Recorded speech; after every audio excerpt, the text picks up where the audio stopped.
So the next guest, I am so excited that she could be with us. I've been really lucky to get to know her over the past few months, and she's one of those people. She really is as beautiful and stylish in the flesh as she is smart and shrewd a businesswoman. She's built a wonderful brand. She has if you haven't seen it, her e-commerce and editorial site is, I'm very jealous of actually. It's really something quite spectacular. She is, of course, I'm sure many of you all know her and will have been actually inspired by what she wears every day. If you don't follow her on Instagram, do make sure you do. She is, of course, the wonderful Olivia Palermo. Oh, but when you're gone, when you're gone, when you're gone, oh, baby, all the lights go out. Thinking of it, maybe I was wrong. Hi, ladies. How are you? Thank you for a lovely introduction. No, of course. Everyone looks so stylish on a Saturday. Thank you all for coming out. This is so wonderful. I'm so happy to be a part of today. Well, we are so thrilled that you are here. I know we've talked about this before, but you are an entrepreneur. You do many things. Yes. You kind of are the ultimate kind of portfolio career. But when you started out, and kind of at school, what was the grand plan for you?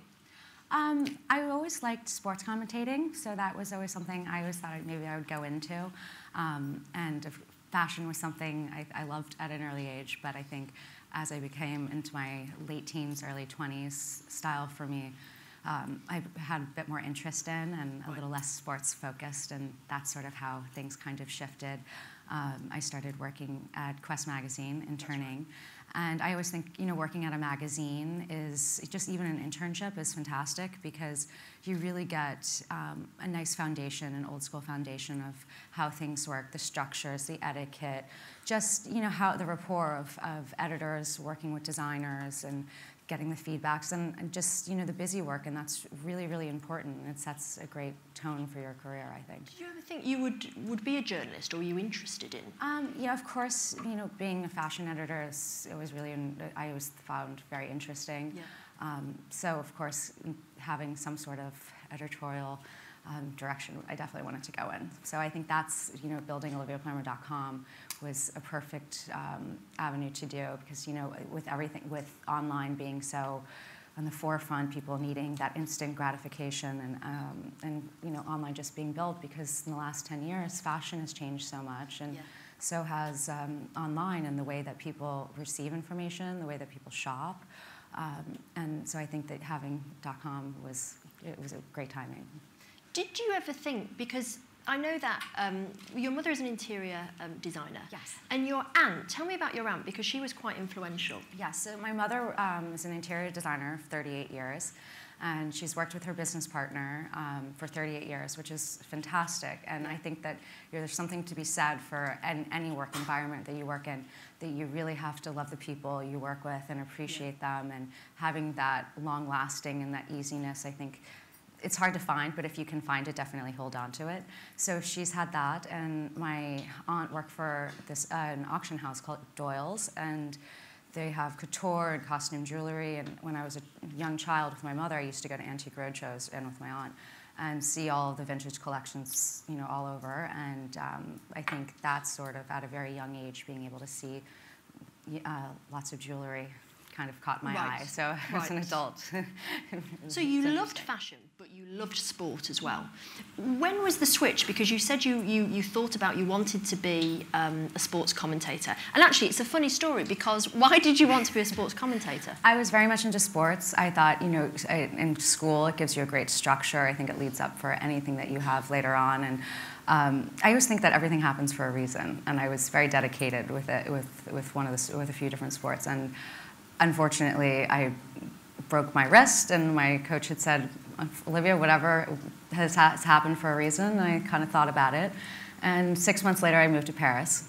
Right. And I thought, you know what, that's such a fantastic education to be able to be in a different culture, a different city, not speak a lick of French, and just kind of absorb and dive right in. And I think the education from the street style, seeing how a French woman dresses, but just all different cultures of, you know, how people look to fashion, I found that really interesting, and that was quite inspiring. So you're how old at this point? 18? Yes. And so is that the change for you? You go from being this sports-loving, I know you work very hard, quite academic at school, to suddenly transporting yourself to Paris, being inspired by the street style of women, and in the background thinking, maybe it's a career in fashion that I want. Exactly. And so I moved home to New York a year later and worked for Quest, and off we go. Right. What do you think, Olivia? Because there are a lot of women here, probably here, who go, I want a career in fashion.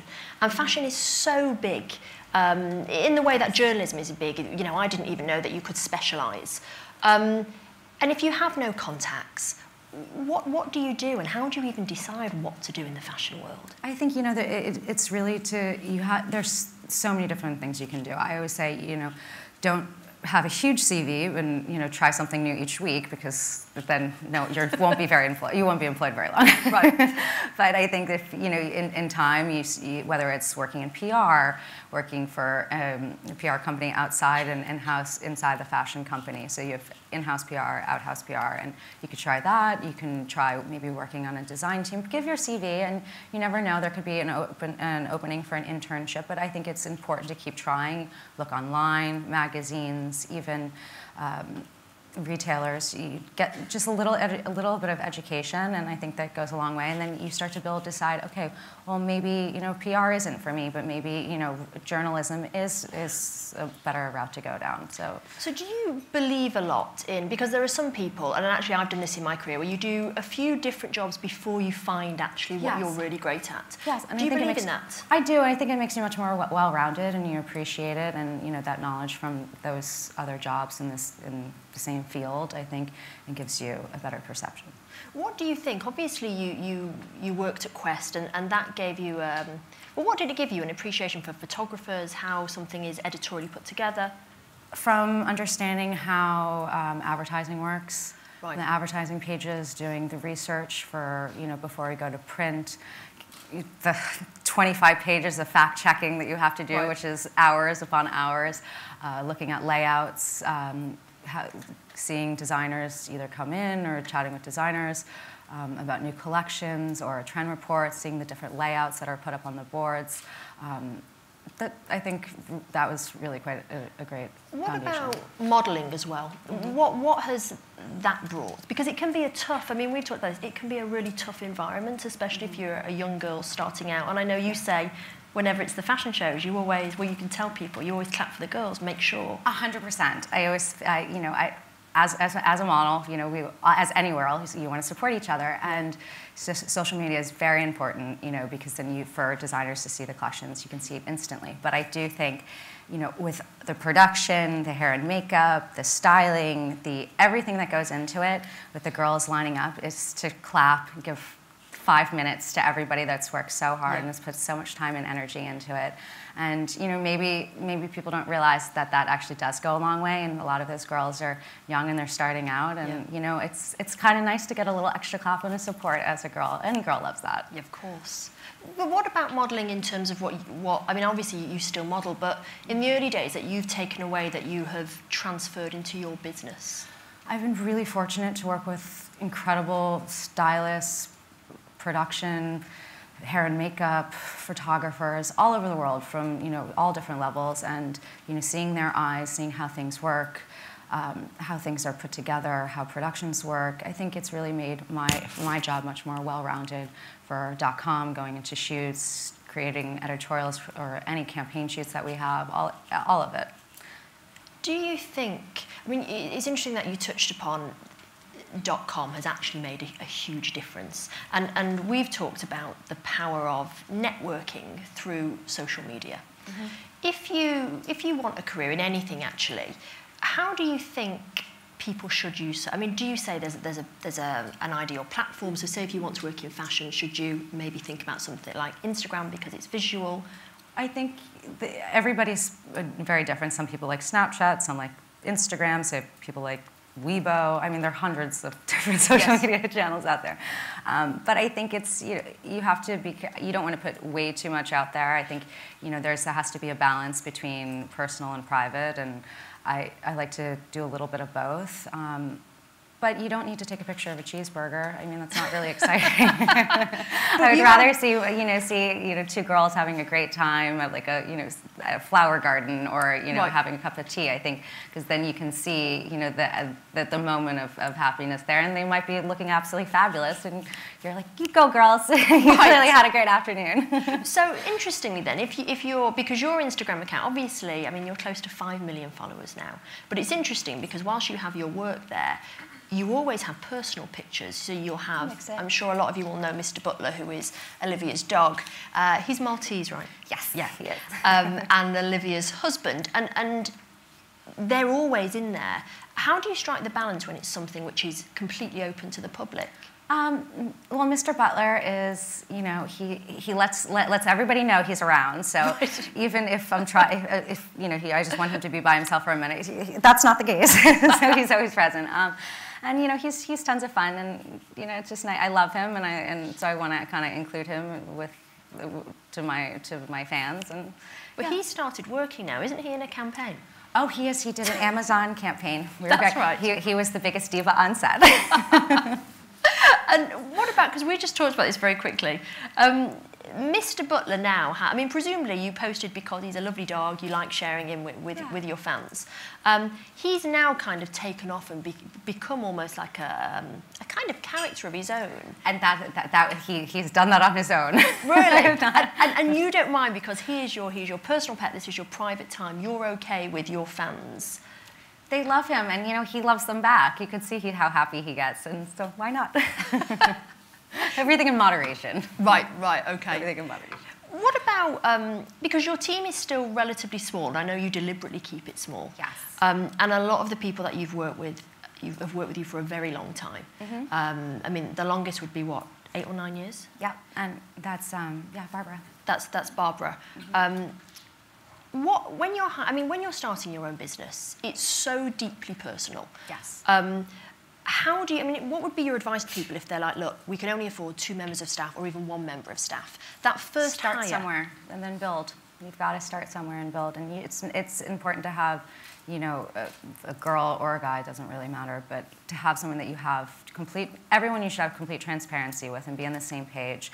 Everyone really needs to gel and always look to the greater good of what is our goal, where are we going long term, are we all going to be there in achieving that together, or is this 2-3 year plan and then off to try new things, and that's completely fine. But I think within our team we've been doing this for some time, and I'm really fortunate that I have 2 agents, and all my businesses run through Europe basically, they're based here in London and Hamburg, and they're have my best interest at heart always, and everybody communicates. So if we're talking about a job and the request comes in from one side and one gets it and the other one, everybody is on the same email. So there's never anything missing. So balls are never dropped because basically the communication is kept completely constant. Yes, and it's important. And I think it's also important you don't need to bombard with mass emails. I think, if you have a question, you can pick up the phone quickly. I'm also old school. I like to be a phone person. You can, of course, hear the other person on the other end of the phone and communicate, and I think it can be a lot easier, and I like the rapport much better than on email. Really? So you're more of a phone person? Yes, I'm old school in that sense. I like to have a conversation. What would impress you if somebody wanted to work for you? What do you find if you want to make a great first impression? I think that a lot of the times you can see the quiet passion and the quiet drive, and it's not getting overly excited about something. It's, I really would love to learn. I'm interested in this field. Where can I start? And I think that from there, that's most interesting to me. In the early days, Olivia, because I think a lot of people who are starting out, they will, obviously to keep costs down, they will try and do everything themselves. And obviously it's not possible. In order to grow, you need to actually... Yes. Sorry, it's important to trust your team and have not only transparency, but also that if you're not available and that if it's needed, that one of them can make a decision on my behalf. Of course, we all discuss things, but if it's needed, then at least I know that I can sleep at night, and I know that I'm always in good hands. But you are over everything, though, aren't you? I mean, I know even down to all the editorial on the site, because I've spoken to your site director. You are heavily involved in everything. And I suppose my question is, how do you have the capacity to do it? Because you travel, is it like 160 days of the year? I'm only home 160 days out You're of the only year. home 160 days So of the year. for the rest of those days, I'm traveling. And that travelling is what, all for work? Mm-hmm. Okay. So how do you have the capacity to do it? I mean, are you someone that works through the night to get something done, or are you very disciplined? I'm very disciplined. I think actually this is something that my agent, Karen, she's here, taught me a few years ago, that, you know, on weekends you can work all through the weekend if you need to. Of course, Fashion Month, we don't have a break for like 40 days, but it's fine. But I think it's important to have boundaries, and, you know, in the evening, and especially on the weekends, shut down, take off, unless it's really, you need to get something done, because, you know, you have to have your own life and your own balance, and see your friends and your significant other. And in order to thrive within your work environment, your personal life also has to be relatively stable and healthy. And, you know, that will inspire you on a daily basis, I feel. Because when we were talking, I think it's a Diana Vreeland quote, you were like, the eye has to travel, and actually part of your travelling, and I suppose your time off, is it all feeds into, it's all ideas. Mm-hmm. Do you find that when you actually, and I find this, when you stop working is the moment the ideas start to come through? When I sit on airplanes, that's when all my ideas come out.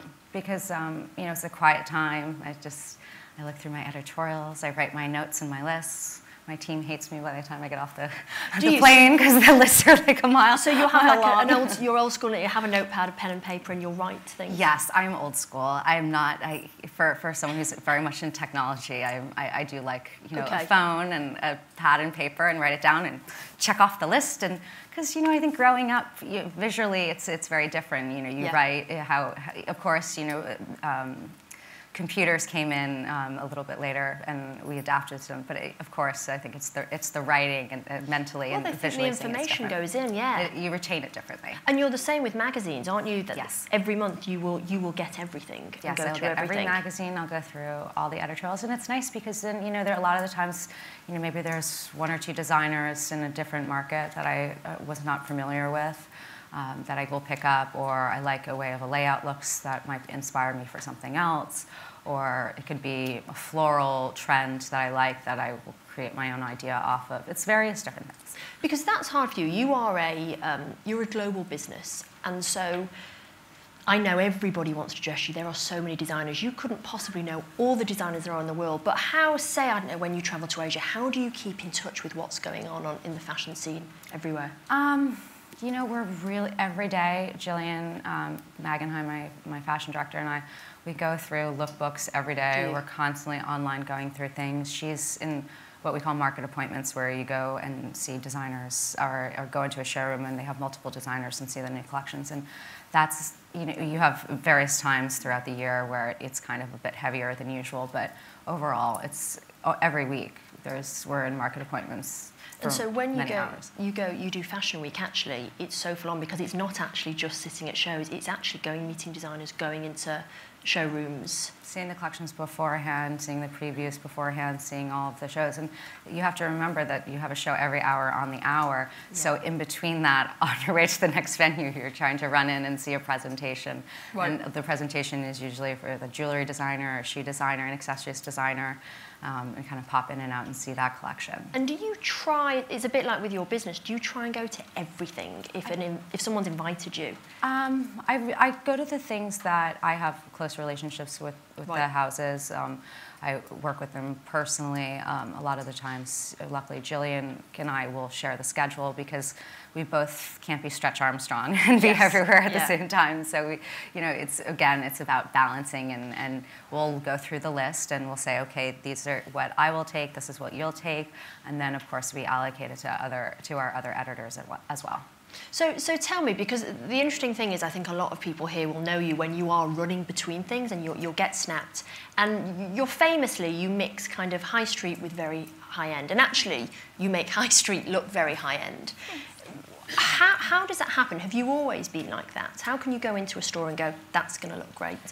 You know, growing up with my mom and my aunt, and even shopping with Iris when I was a kid, when you go shopping, you're just keeping your eye open. I don't necessarily have a mission. Oh, I need to get a dress for this. Okay. I think you go with an open mind, and then that's usually when you find fantastic things.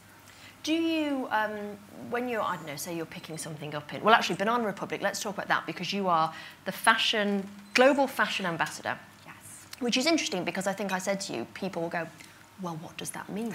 Does it mean you wear their clothes and you get snapped? It actually doesn't, does it? It's a very heavy involvement. Can you just talk us through this? I work with them on capacity on with their online or e-commerce. I do an edit for them every month where I go through their main collection. So basically how it works is you fall from September to November, and every month you roll out new pieces. So I'll have a binder that has 2 months worth of designs, and I'll go through and I'll do an edit. But besides for that, I speak with the main design team and see what their focus is for the following season. I go into the store and sort of curate and help with the merchandising to kind of give it a new look, which we're currently working on. And then we just built out a pop-up store, which is really interesting actually, because it's what I love about Banana and the Gap is they're very open-minded to trying new things.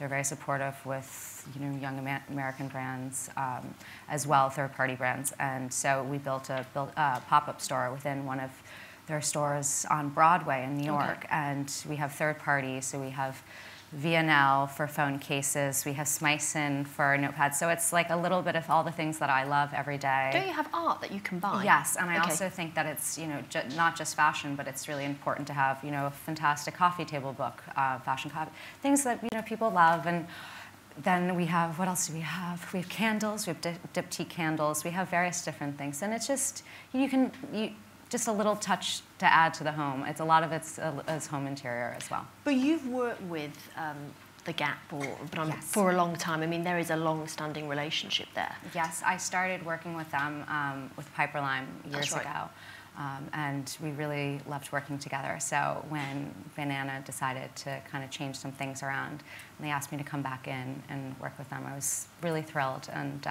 I'm looking forward to September. We're launching a full collection. Okay. And I think it's 53 pieces. It'll all be online.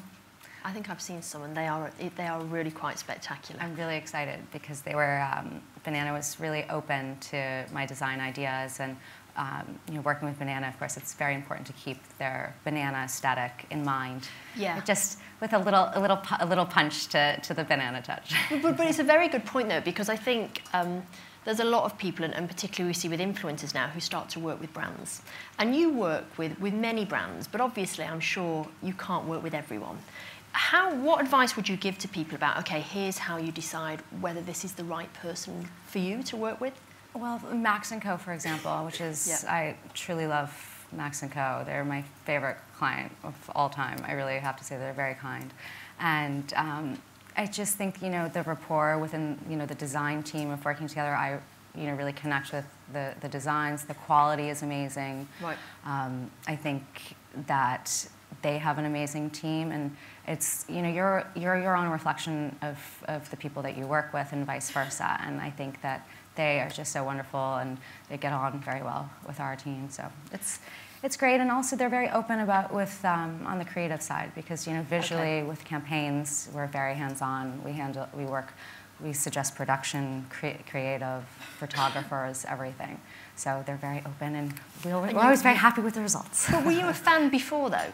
Yes. You were. And is that usually the case with most of the collaborations that you do? You've been a fan of the brand? Sometimes, every once in a while it's nice, where might be a brand that I'm not familiar with, but overall it's my job to know all the brands and how they've done for many, many years. Who's a new brand that you work with that has kind of taken your breath away, has been a real surprise? Kind of how cool they are and open?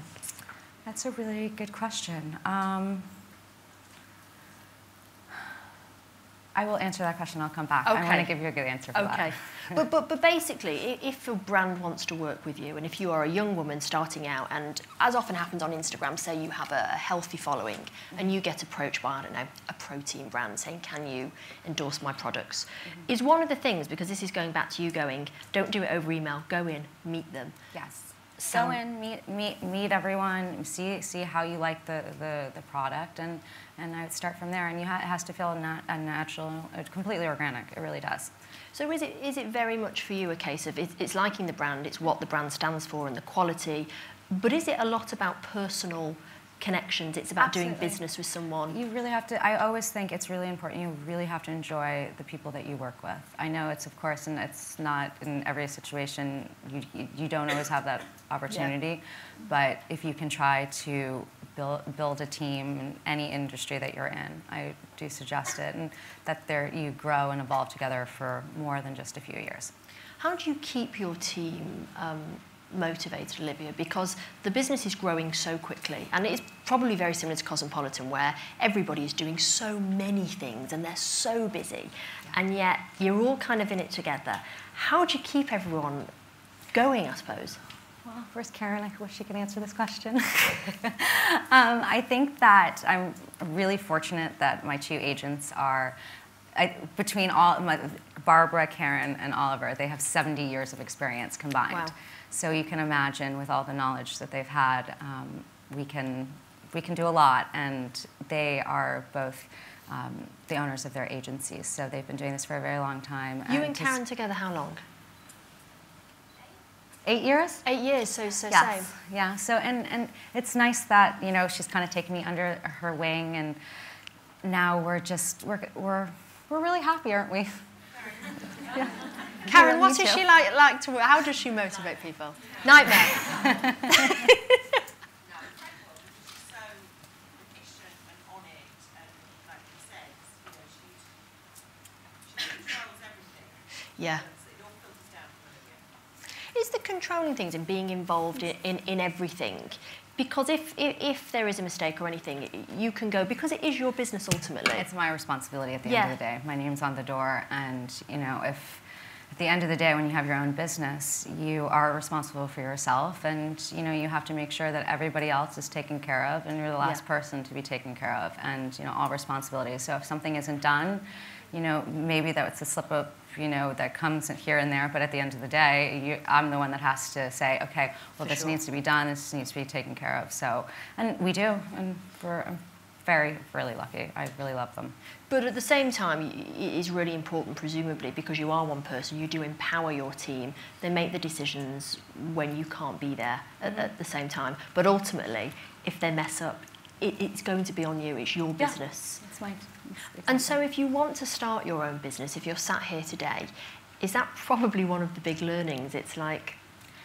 Learning, it's, having your own business is a serious responsibility. It's, and, it's not just managing yourself, but it's working with people every day and working with people from all different walks of life. And being able to balance that and juggle that, and with the time limitations and being all over the world, I think it's very important to have a daily structure of how to go about going about doing things. So I like to be on the phone, getting things done, and making it much faster than sitting there on a computer typing away. Ever had those moments where you're like, oh, it's too hard, there's just not enough hours in the day for me to... I never think that there's enough hours in the day. There can always be more. But I do honestly think, and this is something that I've changed this year, that every morning, I do it 6 days a week. And for anyone's personal mindset, my mother has always done it, is I work out every single morning for an hour, and no phone, nothing, and it really clears my head, and it's just a moment for yourself. And no matter how busy you are throughout the day, you have got to make that time, because your mind feels better and your body feels better, and you have more energy.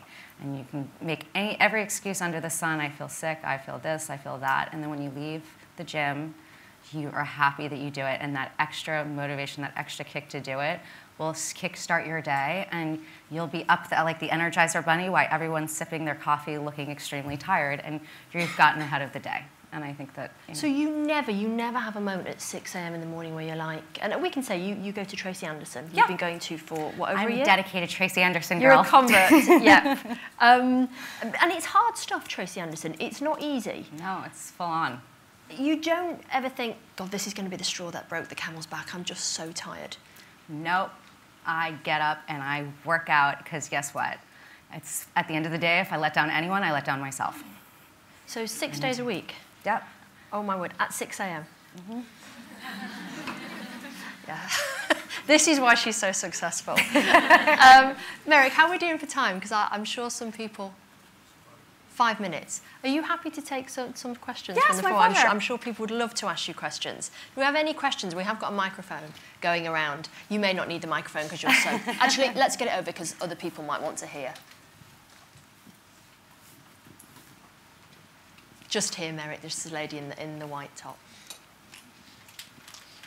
Stick your hand up for me, Merrick.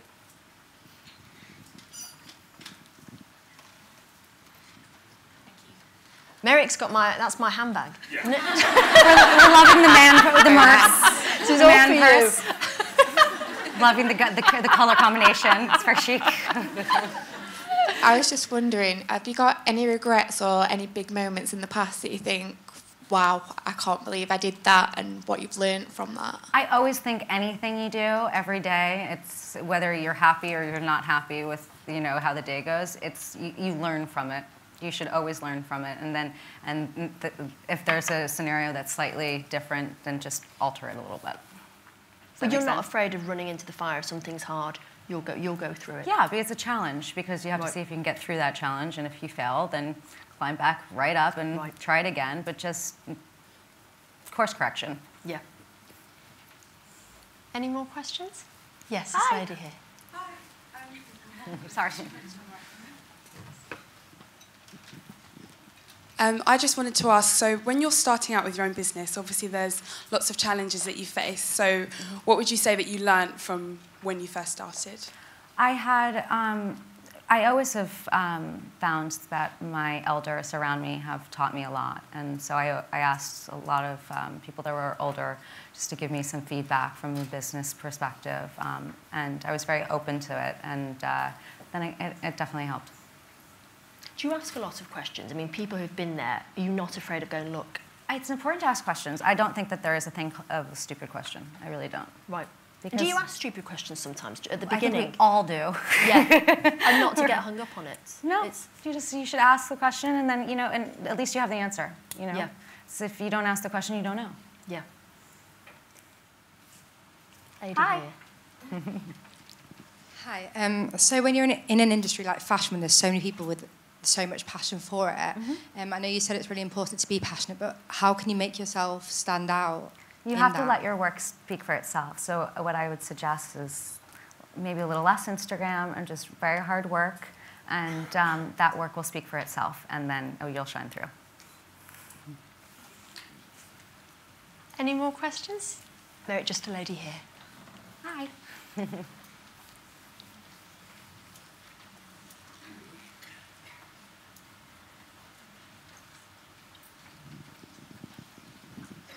Thanks, that was a long way. It's a bit of a chicken and egg question, really, because we didn't really talk about you being on TV and obviously the city. But I just wondered, did you get into the city, do you think, because you were already becoming successful, or did that sort of add to your success? Which came first?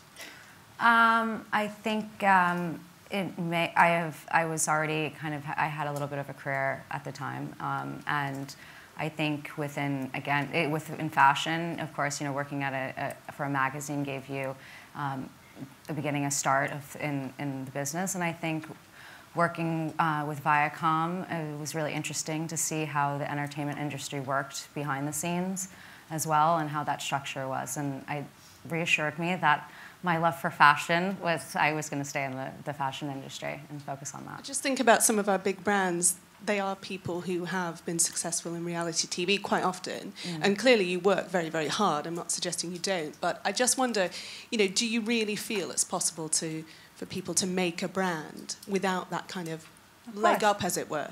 Of course, I think the time and dedication, and you just have to figure out what works for you, and people can succeed. You can succeed for sure. You have to have the faith in yourself and the wanting to succeed, and not just the idea. Any more questions? Oh, wow.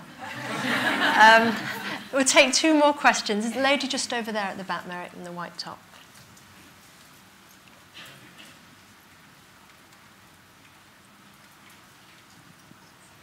Hi. I just wondered how you see your business evolving in the next few years. I can't tell you everything. You're going to have to look forward to something. But the next big thing people will see, the Banana Republic, is going to be a big thing for you, isn't it? Yes, Banana's going to be a 53-piece collection. And I'm all about having a great overcoat, great statement coats, and power pieces that you can wear to the office, on the weekends, all the time, and just give you that little extra I think Olivia should start a fashion magazine personally. Thank you. And employ me. But yeah, I think that's what she should do next. Because actually, I do say this in fairness, your love is, and your allegiance to magazines and print is so great, actually. Thank you. So that's what I think you should do. One more question. This lady here. Yes. Hi, Olivia. Hi. What do you think are your 3 sort of core skills that you think you rely on your day-to-day work? So you've got a very diverse career, but are there 3 sort of skills that you think, goodness, if I didn't have those, that 80-20 principle, what are the things that you rely on to get you through and be successful that you are? Thank you. That's a good question. I think one really is the 4 people I work with every day. We really delegate very well, and I wouldn't be able to get everything done without help, and they really do help. And I think, what else? So you're good at delegation, then? Delegation. Yeah. Yeah. But you're massively creative. Oh, and my own hair and makeup? Yeah, I do that too. Do you really do your own hair and makeup? Yeah. But that goes back to you saying, because I know from having interviewed Olivia, I would say this is one of your great talents, is that capacity to pick up from everything you do. And that goes back to the asking the questions. You always take something away with you. Yes, and I think, with working with incredible glam talent throughout the years, like Wendy Rowe, for example, Wendy's amazing, Charlotte Tilbury is amazing, and, and even the team that I've worked with, little things here and there. It could be, how to curl your eyelash and change, and I can adapt things. And we're women. We should know how to do glam, and it's nice and fun. And I really do. And you guys will meet Charlotte later. She's the creative director for Ciate, and we work very closely together. And we both feel that glam is equally as important than wearing clothes, because when you wear clothes, it tells a story, and so does your glam, always. And you can change the mood, the tone, everything, liner and lip and. What else? She's too nice to say what else she's brilliant at. I'm a very good friend of Yes, this is not some random chat. He also contributes. He works for .com. a really good friend. I think there is something to be said about honing your eye. Olivia, I think one of the skills that she has that a lot of people don't, I certainly don't, is she sees, it's like she's able to get out of her brain and see herself from above.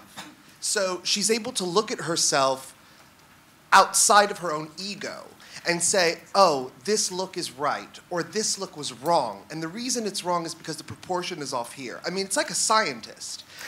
It's not calculated in a negative way. I'm just saying it's an art form that she has honed. And so you study it, and you look at your pictures, and you look at what designers are presenting, and why that looks particularly fresh, or why that gives me the desire to go and buy that. Why is that so damn good? And so it's an analysis, and I think if you practice it and build it up, eventually you get to the point of where you're able to develop a look that works for you, that is singular, memorable, and it becomes something you can rely on. And I think she feels very confident in that. That's one of those 3 things every day that I think she uses, and it's like breathing, but she's confident in it. So it's actually 2 things which may answer your question. So your analysis and actually attention to detail. Oh, I'm all about the detail. You'll go over things and go, do you know what, that didn't quite work, and this is why it didn't work. And I guess, again, it goes back to this lady's question about the ego. It would be very big. Hate an ego. Yeah. Hate an ego. It's a waste of time. I don't work with people with egos. Because it literally is noise. It's a waste of time. You know, everybody was there to be on the same page, to be for the greater good of whatever the project is, and having an ego in the middle of it just puts a roadblock. And everybody can be happy. Why not? Why do we need a tude? We don't. But that's part of the learning, isn't it? That goes down to if you had an ego, it actually could stop you from asking all these questions you do. Yes. I don't, no, none of my entire team, we're all about it. We don't like the tude. And one thing I just have to very quickly share with you, because again, Olivia won't tell you, and this does not mean you can all have a selfie with her, but you are the only celebrity I know, because when I've been with you, people were asking for selfies, and I was like, wow, you'd never say no to anyone. Never. And why is that? Because you're completely within your right to go, this is my personal time, this is... Because if a girl comes up and they want a photo, she wants a photo, and she's excited, I'm equally as excited to see her because she's excited to see me. And we're both girls and we support each other.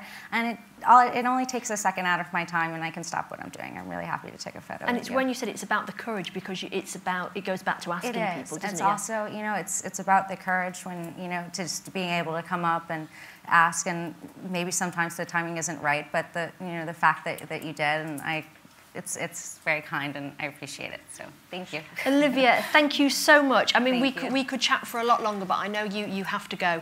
But I hope you've got a lot out of that. I mean, Olivia is really an entrepreneur that I think a lot of us could learn a lot from, particularly if you are thinking about having a portfolio career, how everything can feed into one another. Thank you so much for being with us. Thank you so much. I really appreciate it.